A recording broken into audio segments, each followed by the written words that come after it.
Então, a palavra diz: atendei, pois, a palavra do Senhor Deus, a todos que ouvem a palavra do reino.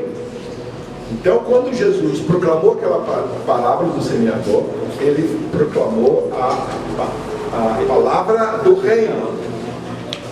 E, então, vocês vão observar que Jesus fala de 4 tipos de solos, 4 tipos de coração que tem ali, né?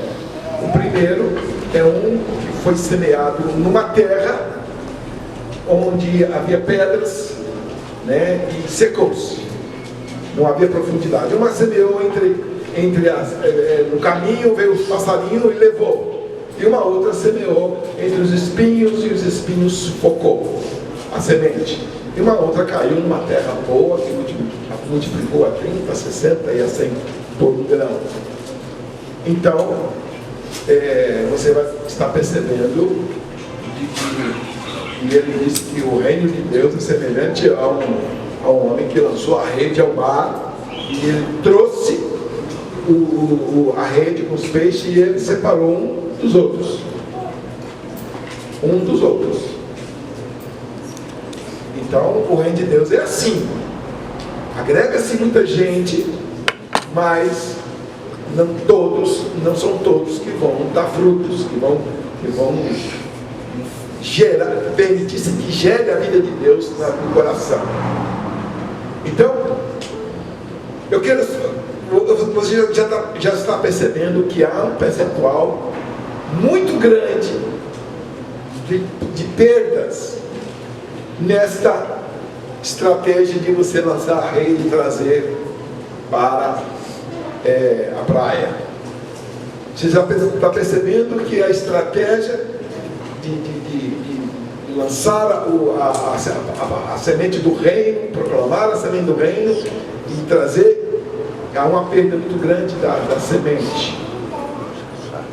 E é por isso que eu quero que você pare para perceber que isso pode ser um choque de realidade na sua vida aqui hoje, e que você precisa avaliar bem o que nós vamos falar. Então vamos entender uma coisa: o reino de Deus tem 5 coisas muito importantes. Se você faltar uma dessas coisas, você não tem reino, você não é reino. O reino de Deus, primeiro, ele tem um rei. Segundo, ele tem o território. Terceiro, ele tem os súditos. Ele tem as suas leis, suas regras, seus princípios. E ele tem justiça. Sinceramente, eu gostaria de falar sobre todos esses 5 pontos do reino, mas não vai dar tempo. Nós vamos escolher 1 ou 2 aqui só, mas posteriormente nós falamos de cada um desses outros pontos. E quando nós entendemos que então o reino de Deus tem essas 5 coisas, nós entendemos que o rei desse reino é Cristo. Então, posteriormente podemos falar um pouco sobre Cristo. Mas este reino, ele tem um território. Se não tiver um território, o reino não é virtual. O reino, ele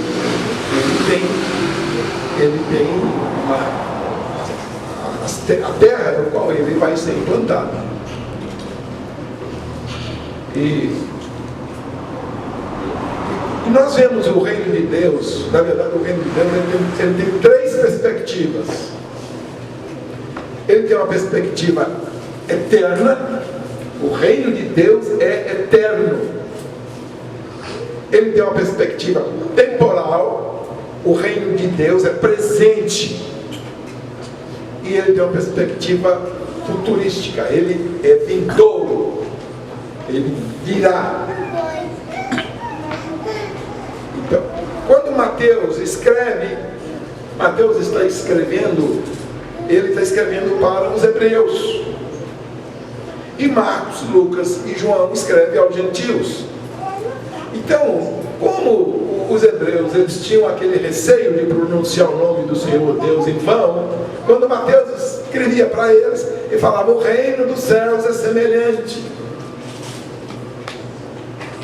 Mas Marcos e Lucas e João falam: o reino de Deus é semelhante. O reino de Deus é semelhante. Quer dizer, Mateus não usava a palavra Deus, mas os outros usavam. Receio de pronunciar o nome de Deus em vão. Por isso ele substituía a palavra Deus por céus, o reino dos céus. E na verdade, quando a Bíblia também está falando do reino dos céus, porque a Bíblia não está falando do reino no céu, está falando do reino dos céus. O que significa isso? Está falando da origem do reino. A origem do reino é do céu para cá. Ele vem para cá, para a terra, para este lugar.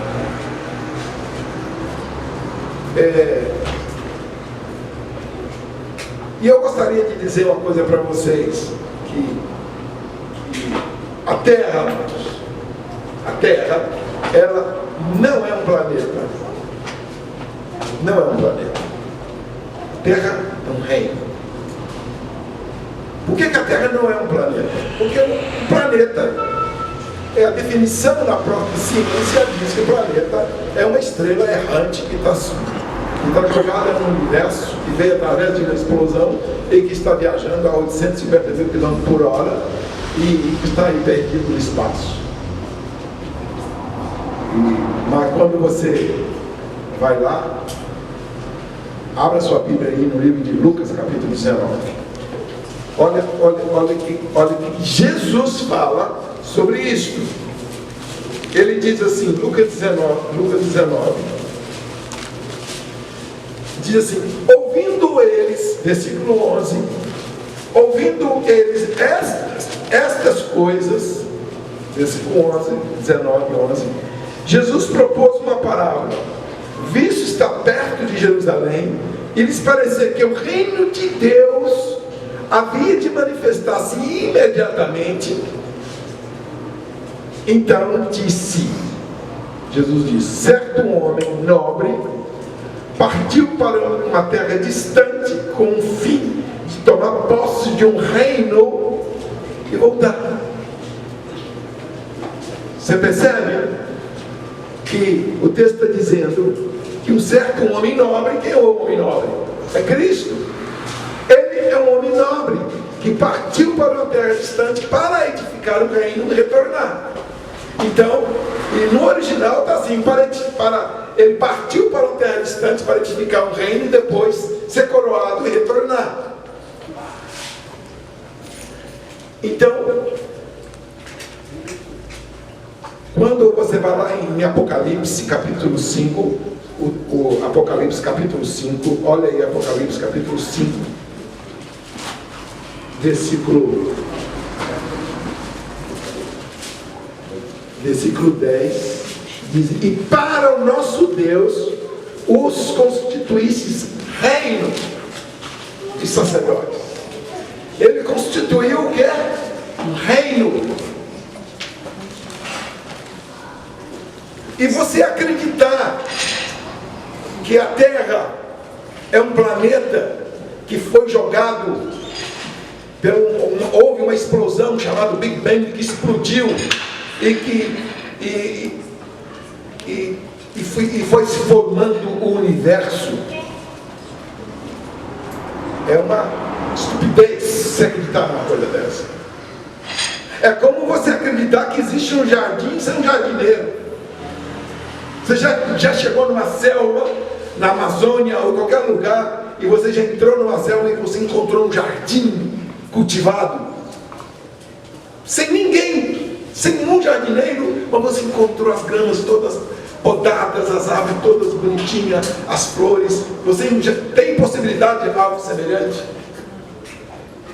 É como você acreditar que existe um relógio sem um relojoeiro, ou você acreditar que existe um dicionário sem um escritor. Aí você diz assim: não, sabe o que aconteceu? Eu estava lá na biblioteca e deu uma explosão lá, e os lírios arrancaram as folhas e voou tudo para o céu. E aquele negócio vira, aquela confusão. E sabe o que aconteceu? As folhas foram caindo uma por cima da outra, em letra alfabética, e criou e fez um dicionário, formou um dicionário. Perfeito! Isso é estúpido, não é? É absurdo. É a mesma coisa você acreditar que este universo tão bem ordenado, debaixo de tanta ordem, com as leis tão precisas, e ser um acaso, uma explosão que houve no universo que se formou tudo isso. Amados, quando você abre lá o Gênesis, capítulo 1, versículo 1, está escrito assim, vou falar em hebraico, não entendo hebraico, um pouquinho, ele diz assim, Bereshit bara Elohim Aleph Tav. Está escrito? Bereshit bara. A primeira palavra da Bíblia é Bereshit, no princípio. E a primeira letra da Bíblia é Bet, no hebraico. E antigamente, a escrita, a criptografia da escrita do Antigo Testamento, na época de Moisés, eram desenhos.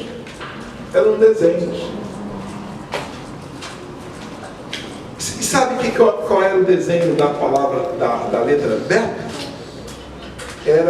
É um desenho de uma casinha, com o quarto do casal e o quarto das crianças. Quando Deus criou a terra, Ele estava criando um lar. Deus estava criando uma habitação para os seus filhos que Ele ia gerar e formar. Então Deus, propositalmente, Ele estabeleceu, Ele criou essa terra para ser um reino. E a ciência diz que a Terra é um planeta simplesmente para tirar Deus da criação. Presta atenção. Abra sua Bíblia em Gênesis. Então, vou algumas curiosidades aqui. Abra sua Bíblia em Gênesis. Olha, o enunciado de Gênesis diz assim: no princípio criou Deus os céus e a terra. Esse foi o enunciado, criou os céus e a terra. Mas agora ele vai explicar como que foi criado. E ele diz: a terra, porém, estava sem forma e vazia, e havia trevas sobre a face do abismo, e o Espírito de Deus pairava por sobre as águas. E disse Deus: haja luz, e houve luz. E viu Deus que era boa a luz, e fez separação entre luz e as trevas. Chamou Deus a luz dia e as trevas noite. Houve